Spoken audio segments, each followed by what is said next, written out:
Bulletin में सबसे पहले आपको बड़ी खबर बताते हैं। रांची से इस वक्त की बड़ी खबर मिल रही है। बिरसा मुंडा केंद्रीय कारा से कैदी फरार हो गया है। उग्रवादी समीर तिर्की उर्फ साकिर तिर्की जेल से फरार हो गया। खेलगांव थाने में जेल प्रबंधन ने आवेदन दिया है। गुरुवार शाम को ही आरोपी फरार हो गया था। उग्रवादी समीर तिर्की जो है अब तक उसका कोई सुराग नहीं मिला है। 2018 में उग्रवादी समीर तिर्की की गिरफ्तारी हुई थी और बताया जा रहा है कि गुरुवार से वो फरार है, जिसके बाद से पुलिस की टीम तलाश में जुटी हुई है, लेकिन अब तक उग्रवादी की कोई भी सुराग हाथ नहीं लगे हैं।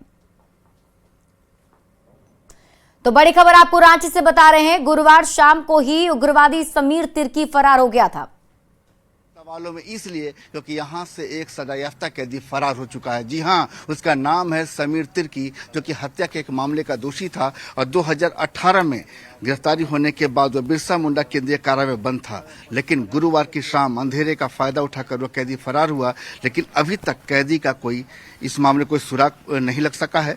हालांकि इस मामले में जेल प्रबंधन की ओर से जो खेलगांव थाना है वहां उसको लेकर एक आवेदन दिया गया है और आवेदन में जो आपको समीर तिर्की है, जो कि सजायाफ्ता उग्रवादी है, उसके बारे में पूरी सूचना दी गई है।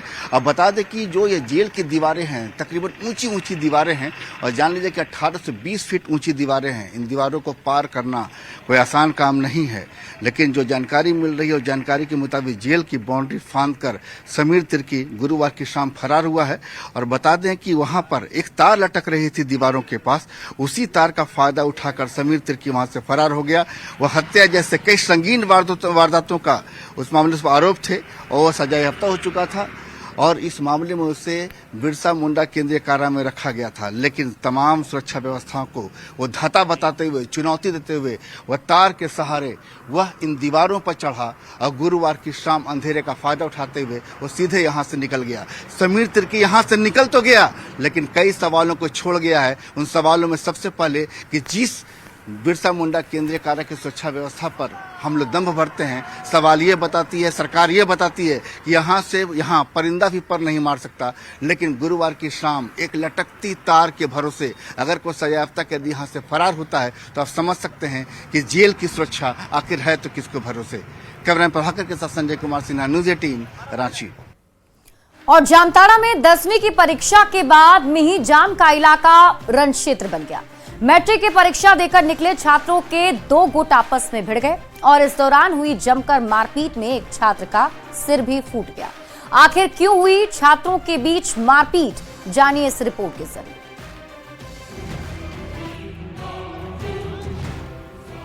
जामताड़ा में जब भिड़े छात्र,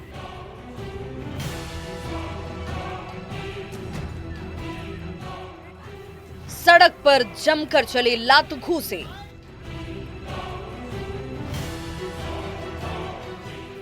दसवीं की परीक्षा के बाद घमासान।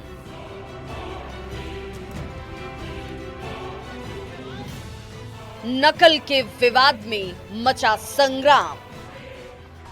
ये मंजर है जामताड़ा का, जहां 10वीं की परीक्षा देकर सेंटर से बाहर निकले छात्र आपस में ही भिड़ गए। फिर क्या था, जिसके सामने जो मिला उसकी जमकर कुटाई की गई। किसी का सिर फूटा तो किसी को जमकर मार लगी। जगह था मिहिजाम का, जहां परीक्षा केंद्र प्रोजेक्ट गर्ल्स हाई स्कूल और राजकीय बुनियादी विद्यालय के बाहर मिहिजाम और बागजोड़ी के छात्रों के बीच भिड़ंत हो गई। दोनों ओर से कोई कम नहीं दिख रहा था। देखते ही देखते पूरा इलाका युद्ध का मैदान बन गया। इस मारपीट में एक छात्र को गंभीर चोट आई और इसका सिर ही फूट गया। बताया जा रहा है कि अंग्रेजी विषय की परीक्षा के दौरान नकल को लेकर सेंटर में ही विवाद हुआ था। फिर क्या था, बच्चों का खून उबाल मार गया और परीक्षा के बाद दे दनादन लात घूंसे और लाठी डंडे एक दूसरे पर बरसाए गए। घायल छात्र का अस्पताल में इलाज जारी है। पूरा मामला क्या था और आखिर कैसे ऐसी नौबत आ गई, इसकी पड़ताल में पुलिस की टीम जुटी है। फिलहाल बच्चों का फोकस अब मारपीट के बाद अगली परीक्षा पर है। न्यूज़ 18 के लिए जामताड़ा से सुमन भट्टाचार्य की रिपोर्ट। और इस बीच आपको बड़ी खबर बता दें, झारखंड विधानसभा के सत्र के दौरान कैग की रिपोर्ट चर्चा में है। स्वास्थ्य विभाग और भवन निर्माण पर रिपोर्ट को लेकर प्रधान महालेखाकार ने प्रेस वार्ता की। इस प्रेस कॉन्फ्रेंस में साल 2016-17 से 2021-22 तक की ऑडिट की रिपोर्ट साझा की गई है। इसमें राज्य में स्वास्थ्य सेवा प्रबंधन को लेकर जो खामियां सामने आई है वो वास्तव में बेहद चौंकाने वाली है। इस रिपोर्ट के मुताबिक झारखंड में डॉक्टर और मेडिकल स्टाफ की भारी कमी है। डॉक्टर मरीज के अनुपात में भी भारी कमी की बात कहते हुए इस पर चिंता जताई गई है। एजी की रिपोर्ट की माने तो कोविड काल में भी केंद्र की ओर से मिले फंड का राज्य सरकार इस्तेमाल तक नहीं कर पाई। में डॉक्टर्स, स्पेशलिस्ट, स्टाफ नर्सेस और पैरामेडिक्स इन सभी की भारी कमी है सभी तरह के अस्पतालों में। हमने देखा कि 6334 जो मेडिकल ऑफिसर्स और स्पेशलिस्ट होने चाहिए स्टेट में, ये सैंक्शन पोस्ट हैं, उसके विरुद्ध 2210 पोस्ट यानी 61% खाली थी। दूसरी हमारी मेन फाइंडिंग जो है वो है हेल्थ केयर सर्विसेज यानी स्वास्थ्य सेवाएं। स्वास्थ्य सेवाओं से हमारा तात्पर्य है OPD, IPD, maternity, OT, ICU. तो इस तरह की सेवाओं में हमने देखा कि सारी स्वास्थ्य सेवाएं कहीं भी उपलब्ध नहीं थी। डॉक्टर पॉपुलेशन रेशियो जो है वो झारखंड में बहुत बदतर है। जो हमारा नेशनल एवरेज है भारतवर्ष का वो है कि 10,000 जनता पर, पॉपुलेशन पर 37 डॉक्टर हैं और यहाँ झारखंड में 4 हैं। 10,000 पॉपुलेशन पर 4। 756 करोड़ का फंड कोविड के लिए उपलब्ध था। 756 करोड़, उसमें भारत सरकार का शेयर भी था और राज्य सरकार का शेयर भी था। लेकिन उस 756 में से सिर्फ 436 करोड़ राज्य सरकार ने रिलीज किया और उस 436 करोड़ में से भी सिर्फ 32% यानी 137 करोड़ का खर्चा हुआ। तो कैग रिपोर्ट की बड़ी बातें आपने सुन ली और अब बात कैग रिपोर्ट पर रार और सियासी तकरार की करते हैं, क्योंकि जैसे ही रिपोर्ट सामने आया उसके बाद से ही झारखंड में सियासी हलचल बढ़ गए हैं और विपक्ष की तरफ से सरकार पर हमला बोला जा रहा है। झारखंड में जेडीयू के इकलौते विधायक सरयू राय ने भी कैग की रिपोर्ट के आधार पर हेमंत सरकार पर बड़ा हमला बोला है। सरयू राय ने आरोप लगाया है कि बन्ना गुप्ता के स्वास्थ्य मंत्री रहते हुए कोरोना काल के वक्त पर बड़े पैमाने पर लूट हुई थी। कोविड फंड में जितने पैसे राज्य सरकार को मिले थे खर्च करने के लिए, वो पैसे भी सरकार खर्च नहीं कर पाई है और इसी को लेकर सियासी बवाल मचा हुआ है। आज जब सरयू राय की तरफ से प्रश्न उठाया गया तो इसका बचाव करते हुए मौजूदा स्वास्थ्य मंत्री इरफान अंसारी ने बयान देते हुए बचाव किया है जो पूर्व स्वास्थ्य मंत्री थे बन्ना गुप्ता का, और इसके साथ ही सरकार की तरफ से जवाब की बात कही जाए। जेल में भेज देना चाहिए इसको। झारखंड में कैग रिपोर्ट पर रार और सियासी तकरार शुक्रवार को दिन भर देखने को मिली। जेडीयू के इकलौते विधायक सरयू राय ने एक बार फिर से आंकड़ों के साथ ऐसा सियासी बम फोड़ा जिससे राजनीतिक गलियारे में खलबली मच गई। राजनीतिक होमवर्क के सुरमा सरयू राय ने खुलासा किया कि झारखंड में कोविड फंड का पूरा उपयोग नहीं हुआ। झारखंड की स्वास्थ्य व्यवस्था का हाल बेहाल है। डॉक्टर, चिकित्सा पदाधिकारी, नर्स और पैरामेडिकल की भारी कमी है। स्वास्थ्य मंत्री को तो सीधे जेल में भेज देना चाहिए इसके लिए। मैंने जब इन बातों को उठाया था 2 साल पहले तो स्वास्थ्य मंत्री ने मेरे ऊपर एफआईआर करा दिया था। पूर्व मंत्री और जेडीयू के विधायक सरयू राय ने चिट्ठा खोला और बताया कि केंद्र सरकार ने 483 करोड़ 54 लाख रुपए जारी किए थे। हेमंत सरकार को 272 करोड़ 88 लाख रुपए देने थे। कुल मिलाकर 756 करोड़ 42 लाख रुपए का प्रावधान हुआ। झारखंड सरकार ने केंद्र की 291 करोड़ 87 लाख रुपए और राज्य के 145 करोड़ 10 लाख रुपए जारी किए, लेकिन मात्र 436 करोड़ 97 लाख रुपए का ही उपयोग हुआ, यानी आपदा प्रबंधन फंड का भी पूरा इस्तेमाल नहीं हुआ। इस पर स्वास्थ्य मंत्री डॉक्टर इरफान अंसारी ने तत्कालीन मंत्री बन्ना गुप्ता का बचाव किया। सीजी का रिपोर्ट कितना ऑथेंटिक है नहीं है तो जांच का विषय है और कुछ बातें कह देना और प्रमाणित करना ये दूसरी बात है। स्वास्थ्य मंत्री डॉक्टर इरफान अंसारी ने दावा किया कि कैग रिपोर्ट की जांच करेंगे, रिपोर्ट किस तरह से बनाई गई है इसका अवलोकन करेंगे। पर विधायक सरयू राय का साफ साफ आरोप है कि कोरोना काल में स्वास्थ्य विभाग में बड़े पैमाने पर लूट हुई है। हालांकि कितने पैसों की लूट हुई और कितनों का दुरुपयोग हुआ, इसका खुलासा तो जांच में ही हो पाएगा। रांची संवाददाता संजय सिन्हा और निरंजन सिंह के साथ ब्यूरो रिपोर्ट, न्यूज़ 18।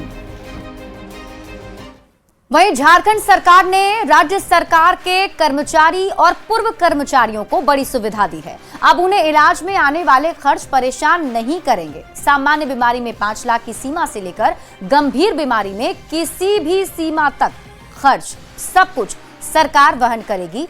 पूरी खबर जानिए इस रिपोर्ट में।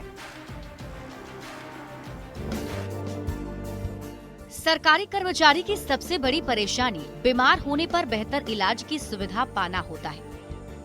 मेडिकल का बढ़ता खर्च उनके सीमित वेतन पर बोझ की तरह लगता है। लेकिन हेमंत सोरेन की सौगात के बाद अब झारखंड सरकार के कर्मचारियों के सिर से बहुत बड़ा बोझ हल्का हो गया है। मुख्यमंत्री हेमंत सोरेन ने राज्य कर्मी स्वास्थ्य बीमा योजना का शुभारंभ किया। सबसे पहले आपको बताते हैं कि आखिर इस योजना में क्या खास है। राज्य कर्मी स्वास्थ्य बीमा योजना का लाभ सरकार के कर्मचारियों को मिलेगा। साथ ही रिटायर्ड कर्मचारी के साथ ही वकील, बोर्ड और निगम के कर्मचारियों को भी मिलेगा। इस योजना के दायरे में 1,62,931 कर्मचारी आएंगे। सरकारी कर्मचारियों को योजना का लाभ 1 मार्च 2025 से मिलेगा, जबकि पूर्व कर्मचारी और बोर्ड निगम कर्मियों को 1 मई 2025 से इलाज की सुविधा मिलेगी। इसके तहत सामान्य बीमारी में 5 लाख तक की इलाज की सुविधा होगी, जबकि गंभीर बीमारी होने पर 10 लाख तक की इलाज की सुविधा होगी। वहीं अगर बीमारी अति गंभीर हो और लंबा चलने वाली हो तो ट्रस्ट के जरिए सारा खर्च वहन किया जाएगा। खास बात यह है कि पूरा इलाज कैशलेस होगा। साधारण बीमारी में 5 लाख से ऊपर या गंभीर बीमारी में 10 लाख से ऊपर, तो वो पैसा जो है हम ट्रस्ट मोड से देंगे, राज्य सरकार देगी ट्रस्ट मोड के माध्यम से।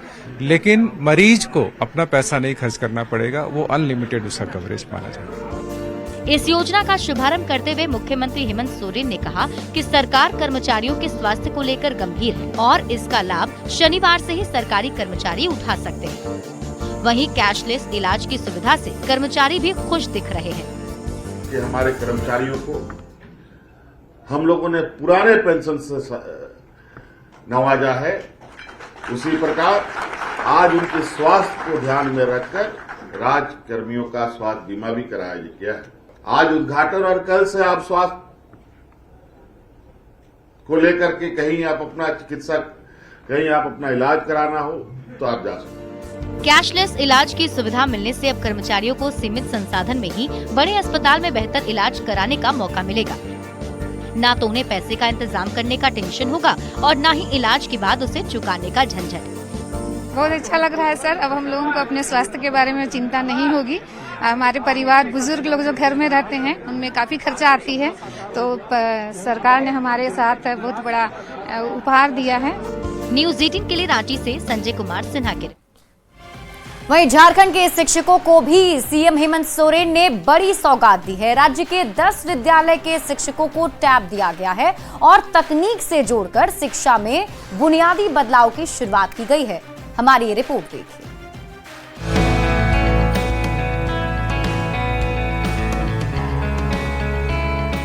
झारखंड के मुख्यमंत्री हेमंत सोरेन ने प्रोजेक्ट भवन सभागार में राज्य के प्राइमरी स्कूलों को बड़ी सौगात दी। धुरवा स्थित प्रोजेक्ट भवन सभागार में सीएम ने बच्चों को तकनीकी रूप से सशक्त बनाने के लिए टैब का वितरण किया।